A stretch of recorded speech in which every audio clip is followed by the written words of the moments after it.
I can't do this anymore. Life is just so stressful. I don't have any time. I don't have any time. You know what? Screw it. I've eaten the chocolate. I can't do it. I'm not someone that I can't do it. I'm sorry, I can't do it. Are you in a rut? We've all been there. In today's video, I'm discussing some of the things that help me to pull myself out of the gruesome rut that I can be in. I've been in a rut many times. I go into it, in and out of it all the time, and I constantly have to tell myself why I need to get something done or motivate myself to pull myself out of the negative situation. And I think these particular points will really be beneficial to you because it has helped me when I go into a rut. If you want to know more about that, then please keep on watching.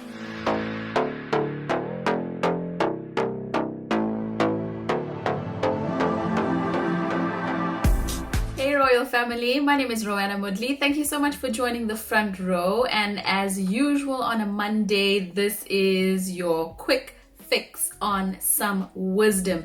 Now, as you know, every Monday I do wisdom videos, and please know that this is my personal experiences and my personal lessons that I have learned that I want to share with you. Today I'm going to focus on how to get out of a rut. We all experience deciding to do something, going full steam ahead, and 5 days later we're like,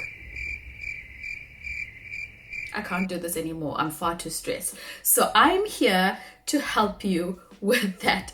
I found some of the things that help me get out of the rut. I am constantly going in a rut. I'm constantly having to pull myself away from the darkness into the light.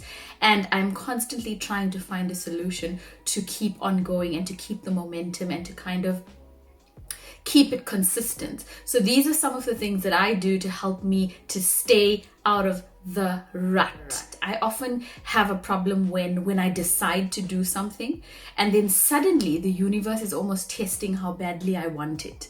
And then I eventually go into a slump and then it becomes a habit and then I can't pull myself out of it. For example, if I tell myself I'm not eating chocolate, Lord Almighty will test me that day. There will be chocolate cake, there will be chocolates offered to me, there will be chocolates on discount, there will be dreams of chocolate, and suddenly I'll have a piece of chocolate. And because I've had one piece of chocolate, I suddenly think, hey, it's okay, I can have chocolate for the rest of the day because I've already broken the promise to myself. Now, and then I get into an unhealthy slump, and then the next day I want to do the same thing, and the next day I want to do the same thing, and the next day I want to do the same thing. Side note, Ferrero Rocher is my favorite chocolate. If you're thinking about sending me any. Sometimes we can go into a rut for serious things like deadlines for assignments at school or deadlines for work or big dreams that we want to accomplish. And it does not help that we get into a rut. It is human nature though to get into a comfort zone. So what I generally like to do is the moment I feel that I've gotten into a rut and I'm doing things that are not good for me and it's not in line with my goals and it's not really helping me, then what I found that helps me a lot is to write down my short-term goals. So I have a vision board and I know what I want to attain in the next 5 years. I know what I want to attain in the next year. But what about all the other things that come in between that to get to that big goal? So what I generally do is I open my notepad on my phone and I write down the short-term goals. And then what I do is I look at why I need to do it. So I literally write it down. So I have my goals and then after that I write why. Because my why has to be really important. You've got to dig into the truest thing that motivates you to wake up in the morning, that motivates you to stop eating that chocolate, that motivates you to train every day, to meet your deadlines, to excel at work. And that why is what will remind you of why you're doing something, because we often forget. I am a lover of binge watching, and I can sit and I can watch and I realize I watch all these people's dreams on TV and I'm doing nothing with manifesting my own dreams, and then I start getting depressed and then I get further into the rut. and it's just a vicious cycle with me. Gosh. So writing it down and writing down my whys remind me of why the hell I'm doing this in the first place. The next thing I do, and this has been my saving grace, is watching something motivational. They say in the first 20 minutes of you waking up is the most powerful time to influence your brain to set the tone of your day. So what I like to do is when I get up in the morning, the first thing I do is I put on something inspirational, even if it's for 5 to 10 minutes, and I listen to those motivational affirmations, I listen to motivational speeches, I listen to talks, I may put on a bhajan or kirtan on. I want to feed myself, my brain, and my soul and my vibe with positivity, with positive thoughts, with golden thoughts, so that I can reciprocate the same when I am dealing with other things and challenges. The next thing that has been a game changer, I learned this at a very, very young age when I started going to the Divine Life Society of South Africa with my parents. We were taught how to meditate. And we never really took it very seriously when we were kids. I mean, we had like a spiritual diary, and we would do japa, and we'd do liki japa, and we'd think of God, and we'd do yoga asanas, and we'd diarize all of that. But it never really hit home until I became an adult, and I realized how important these teachings are in adult life, just to make it through this enormously hectic lifestyle. It is so important to focus your energy on the Atma or soul, and focus your energy on yourself and your well-being, and also do affirmations. I am worthy, I am enough, and I attract positive energy. I am a beacon of light. I do not fall into negative traps. I do not have negative friends. I only attract positivity in my life. And if you do that every single day, somehow the universe hears you and your day seems so much better. The days that I meditate and I go to work and I have a full day, I do see a very big difference in how people treat me, in how I treat people, in how my overall vibe is. And then the days that I've watched too much TV and I'm doing all sorts of other things and I'm distracted, I'm not sleeping early, etc., then I do see a slump in my behavior.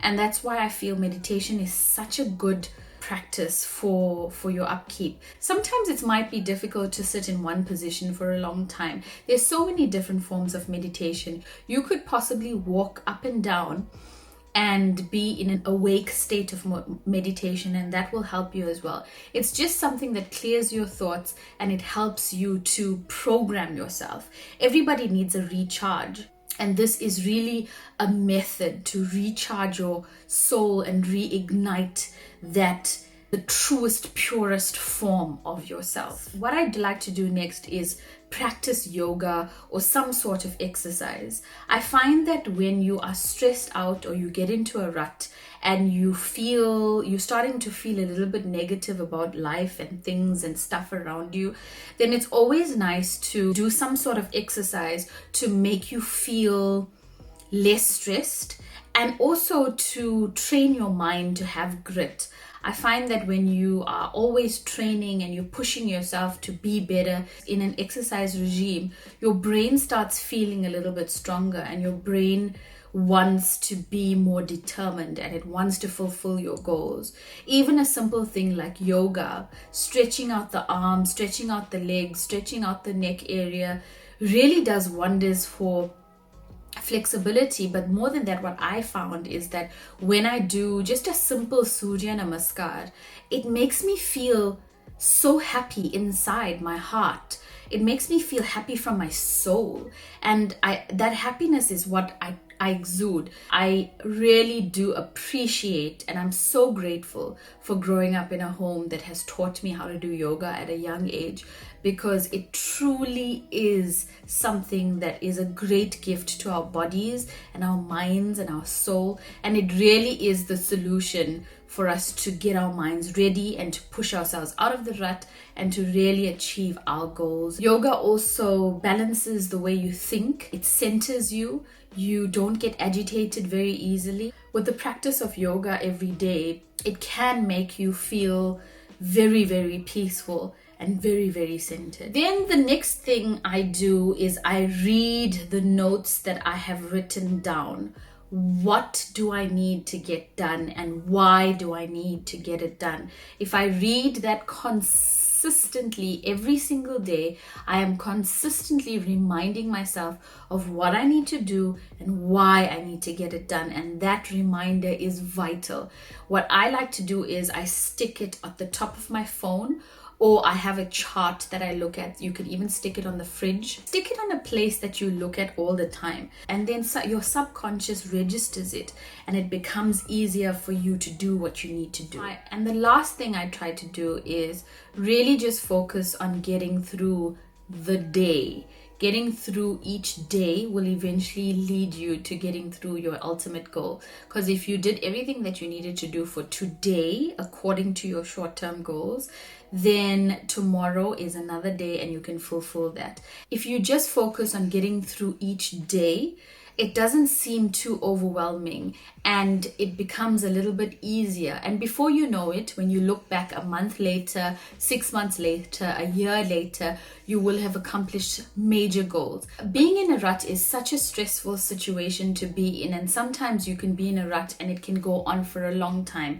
There were situations that I've gone into a rut for 2 years and I felt so difficult to pull myself out of it. But I am hoping that these little steps will help you to pull yourself out of the rut. If you liked this video, please give it a thumbs up and comment below letting me know what else you'd like to talk about. And if you haven't by now, please hit that subscribe button because it does help me so much. I post videos on Mondays and Thursdays. Mondays are wisdom videos and Thursdays are beauty videos at 6 p.m. South African time. And I guess keep it royal, pull yourself together, and you can do it. I'll see you on the next video.